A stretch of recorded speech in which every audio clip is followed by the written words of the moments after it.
আজ বানাবো হচ্ছে সিঙ্গাড়া। কী ভাবছো দোকান দেবো? আরে না না, দোকান দেবো না, নিজেরাই খাবো তাই বানাবো।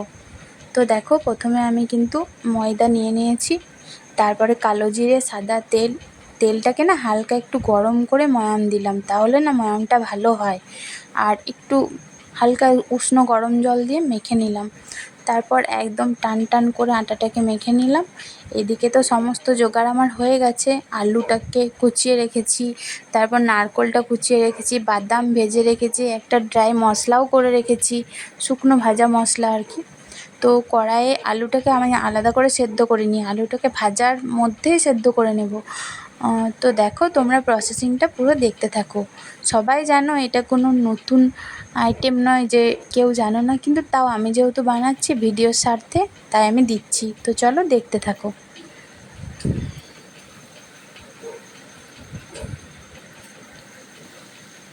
আলুতে আমি লবণ হলুদ দিয়ে দিয়েছি, আর তারপরে মশলা দেব।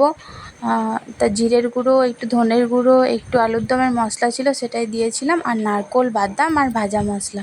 তারপরে আমি পুরটাকে এই দেখো বানিয়ে নিয়েছি। পুরটা খেতে ভীষণ টেস্টি হয়েছিল, বেশি করে ঝাল টাল দিয়েছিলাম।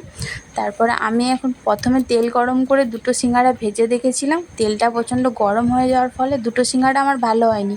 তারপরে আবার আমি তেলটাকে ঠান্ডা করে কম একদম ফ্লেমটা কম করে তারপর সিঙ্গাড়াটা ভাজলাম। তো সিঙ্গাড়াটা তারপরে কিন্তু ভীষণ মুচমুচে হয়েছিল। এই দেখো, সিঙ্গাড়াটা দেখতেও খুবই